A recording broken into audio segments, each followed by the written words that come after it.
Yes, class 10th. Here is your next chapter, that is chapter number 8, Introduction of Trigonometry. ठीक है, that what is the meaning of trigonometry? First, will explain you the meaning of this word. That tri means three, gun means sides, and metron means measure, means the measuring of three sides, measuring of three sides, angles you can say. ठीक है. Now just start with the new topic of this one chapter, that is trigonometry ratio. इसमें क्या है, ये ratio no doubt हमें पता है, sign आपको पता होगा किसके इक्वल है, कॉस किसके इक्वल है, एंड tan किसके इक्वल है. But before that starting will explain you that make this table on your notebook also. That Pandit Badri Prasad हर हर बोले सोना चांदी तोले, मीन्स SCT सोना चांदी तोले का मतलब है साइन, कॉज एंड tan. देखो मैंने यहाँ पे लिखा है. एंड P मतलब पंडित बद्री प्रसाद हर हर भोले.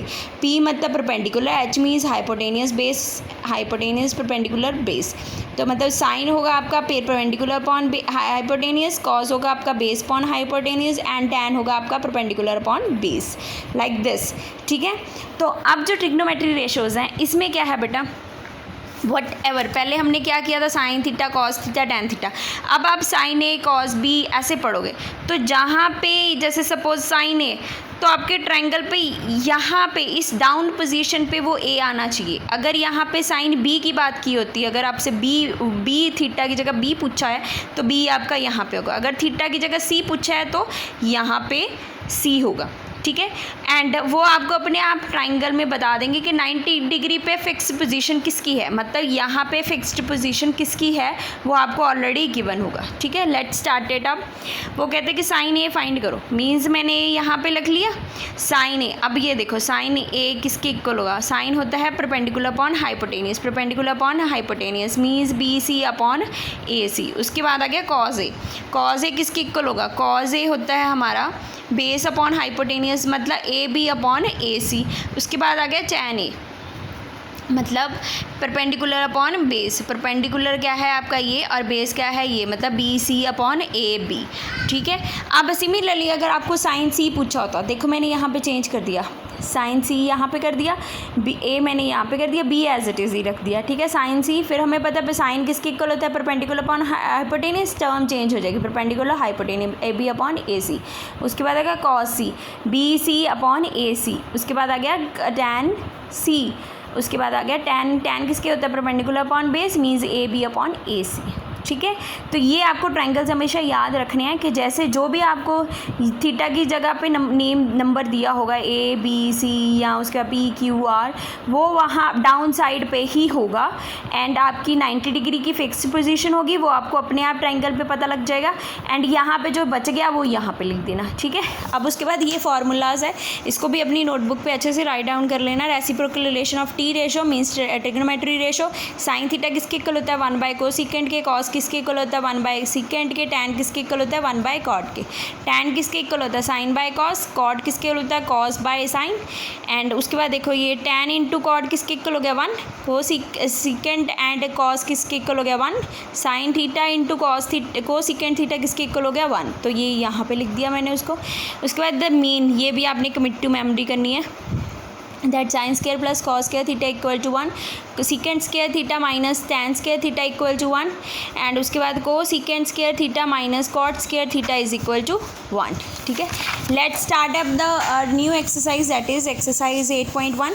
अब ये देखो in a triangle ABC, right angle triangle B. देखो यहाँ पे राइट एंगल मतलब B 90 डिग्री बोल दिया गया है उन्होंने, AB आपको दिया हुआ है, BC आपको गिवन है. उसके बाद डिटर्मिनेंट, पहले उन्होंने बोला साइन A पता करो फिर कॉस A पता करो. मैं फर्स्ट पार्ट पहले सॉल्व करूँगी. मैंने ट्रायंगल बना लिया, B मेरी फिक्स थी. ठीक है. साइन A पूछा तो मैंने A यहाँ पे लिख दिया, C मैंने यहाँ पे लिख दिया.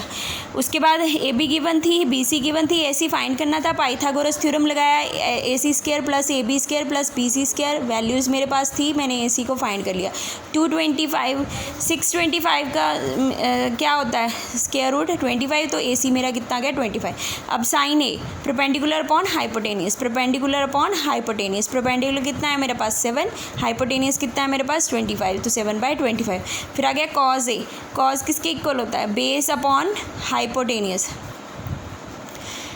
बेस अपॉन हाइपोटेनियस, तो बेस कितना है 24 एंड हाइपोटेनियस कितना है मेरे पास 25, ठीक है। तो उसके बाद आ गया कॉस साइन सी। अब ट्रायंगल चेंज कर लो, बी की तो फिक्स पोजीशन थी, सी यहाँ पे आ गया, ए ऊपर चला गया, ठीक है। वैल्यूज़ मेरे पास थी, मैंने सारी लिख दी। फिर मैंने लिख दिया साइन सी किसके होता है, perpendicular upon hypotenuse, perpendicular upon hypotenuse 24 upon 25, cos C base upon hypotenuse, base upon hypotenuse 7/25 हो गया, ठीक है। ये था फर्स्ट पार्ट। उसके बाद आ गया सेकेंड क्वेश्चन। ये कहते हैं in a figure find tan p minus cot r। तो मतलब पहले tan p निकालना पड़ेगा, फिर मुझे कॉट r फाइंड करेगा। ये आपको दिया हुआ है p क्यू दिया हुआ है, p r गिवन है, q r फाइंड करना है। पाइथागोरस थ्योरम लगाओ, q r फाइंड कर लिया। देखो p r square is equal to q r square plus p q square. Values जो थी मैंने कर दिया। ये 13 का स्क्वायर 169, 12 का स्क्वायर 144, उधर ले जाके 25 रह गया, 25 का स्क्वायर रूट कितना हो गया 5, तो q r आ गया मेरा 5। अब tan p, तो यहाँ पे क्या है अब r, तो अब मैं tan p के बिहाफ पे p यहाँ पे ले आऊँ और r, क्योंकि q मेरे ऑलरेडी 90 डिग्री बोला है तो q को मैं 90 डिग्री ही रखूँगी। वैल्यूज़ लिख दी। tan किसके इक्वल होता है, परपेंडिकुलर अपॉन बेस। परपेंडिकुलर मेरा क्या है 5 और बेस कितना मेरा 12, तो मैंने लिख दिया 5/12। उसके बाद कॉट r के लिए मुझे क्या चाहिए, tan चाहिए। मैंने क्या कर दिया 1/tan r, तो tan r के लिए मैंने उसका ट्रायंगल चेंज कर दिया, ट्रायंगल बनाया, फिर से परपेंडिकुलर अपॉन बेस 12/5, तो ये हो गया 12.5। तो कॉट r में मैंने वैल्यू पुट कर दी इसमें tan की, तो मेरा बटा 5/12। अब दोनों की वैल्यू मेरे पास आ गई, दोनों का आंसर सेम था, तो माइनस हो गया, आंसर कितना आ गया 0। ये था आपका second question. Come to the third one question. कहते हैं इफ़ साइन ए आपको दिया हुआ है 3/4, calculate cause A and tan ए। बेटा यहाँ पे साइन बोला है, यहाँ पे कोई ट्रायंगल की बात नहीं हुई है, तो इट मीन्स आपने फॉर्मूलाज के बिहाफ पे ये कॉज और tan फाइंड करना है। साइन है तो मुझे कॉज मिल सकता है, कैसे, sine square plus cos square equal to 1। Sine की वैल्यू पुट की, कॉस की वैल्यू निकाली, कॉस का स्क्वायर रूट क्या हो गया, ये हो गया √7/4, क्योंकि 16 था, 16 का स्क्वायर रूट 4 होता है, और √7 का अंडर रूट ही रह गया। उसके बाद मुझे कॉज मिल गया, tan चाहिए। tan किसके इक्वल होता है, साइन बाय कॉस। साइन की वैल्यू है, कॉस की वैल्यू है, 4 कट गया, आंसर कितना आ गया 3/√7, ठीक है। अब उसके बाद आ गया नेक्स्ट क्वेश्चन। कहते हैं गिवन, ये आपको गिवन है, साइन फाइंड करना है, कोसिकेंट फाइंड करना है। मैंने कॉट को पहले सही कर लिया, कॉट किसके इक्वल हो गया 8/5। अब कॉट से मुझे साइन और सिकेंट चाहिए, ठीक है। तो पहले कॉट से मैं क्या लेके आऊँ, tan ले आऊँ, मैं tan ले आई, ठीक है। tan से मुझे क्या मिल जाएगा, सिकेंट, क्योंकि secant square a minus tan square is equal to किसके इक्वल होता है 1। tan की वैल्यू पुट की, सिकेंट आ गया, सिकेंट से मुझे सिकेंट का अंडर रूट निकाल लिया मैंने, क्या निकाल दिया 17/8 आ गया, सिकेंट आ गया। सिकेंट से उसके बाद अब मुझे क्या चाहिए, साइन। साइन के लिए मुझे क्या चाहिए, कॉस। कॉस मुझे कहाँ से मिल जाएगा, सिकेंट से, तो कॉस किसके इक्वल हो गया 1/सिकेंट के, तो कॉस की वैल्यू निकाल ली। अब फिर से फॉर्मूला याद होगा आपको, we know that sine square theta plus cos square equal to 1। Cos की वैल्यू है, साइन की वैल्यू निकाल ली। Like this you have to solve. In the fifth question they had given you, उन्होंने सिकेंट की वैल्यू दी हुई है। फिफ्थ क्वेश्चन मैंने नहीं किया, you will do yourself. Fifth question में क्या था, सिकेंट की वैल्यू दी हुई है, उन्होंने बोला find the all trigonometry ratio. Trigonometry ratio कौन सी होती है, सिकेंट गिवन था, sine, cos, tan, cosecant, cot, मतलब ये आपने सारी वैल्यूज़ फाइंड करनी है, तो इससे आपको पता लग जाएगा। In the sixth question, in the angle A and B equate angle दिया such that cos A is equal to cos B, then show that angle A is equal to angle B. तो मैंने लिख दिया given, proof भी लिख दिया। अब मैंने ट्रायंगल बनाया, इन्होंने बोला ये इक्वेट एंगल है, तो मैंने ए और बी यहाँ पे लिख दिया, सी मैंने 90, ऑब्वियस है सी मेरा 90 डिग्री हो गया।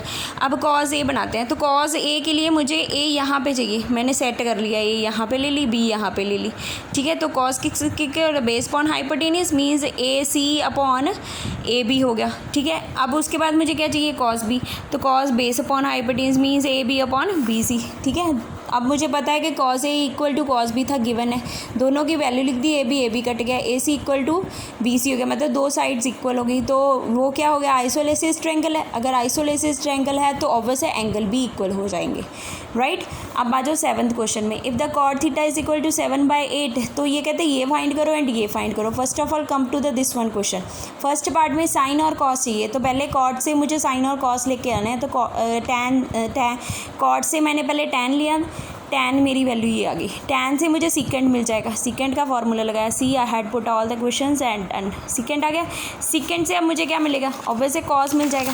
सिकेंट किसके इक्वल होता है, कॉस किसके इक्वल होता है 1/सेकेंड, सेकेंड की वैल्यू है मैंने पुट कर दिया, कॉस निकल गया। अब कॉस आ गया, कॉस से मुझे साइन मिल जाएगा, कॉस का साइन का फॉर्मूला लगा sign square theta plus cos square, cos की वैल्यू पुट कर दी, साइन आंसर है। ठीक है, अब ये सारी वैल्यूज़ फाइंड आउट होगी। अब उन्होंने जो पूछा था वो लिख दो, उन्होंने बोला ये फाइंड करो, तो ये क्या हो गया ए प्लस बी ए माइनस बी, ए प्लस बी ए माइनस बी, तो ए स्क्वायर माइनस बी स्क्वायर हो गया। तो ये आ गया, साइन की वैल्यू पुट कर दो, कॉस की वैल्यू पुट कर दो, साइन की वैल्यू पुट कर दी, कॉस की वैल्यू पुट कर दी, अंडर रूट सॉल्व कर लिए, 64 बन गया, ये अंडर रूट स्क्वायर रूट से कट गया, तो 113 रह गया, 113 49 आ गया। इसको सॉल्व किया, एलसीएम ले लिया, 113 से कट गया, आंसर कितना गया 49/16। फिर उन्होंने पूछा था कॉट स्क्वायर फाइंड करो, कॉट किसके इक्वल होता है कॉस बाय साइन के स्क्वायर में था, होल स्क्वायर ही रह गया, इसकी वैल्यू है, इसकी वैल्यू है, कटिंग करके 7/8 बच गया, 7 का स्क्वायर कितना होता है 49 और 8 का स्क्वायर कितना होता है 64, like this. And this one had finished, only 3 questions are left, completed on your notebook. अगर कोई प्रॉब्लम है then you may ask. Thank you, have a nice day.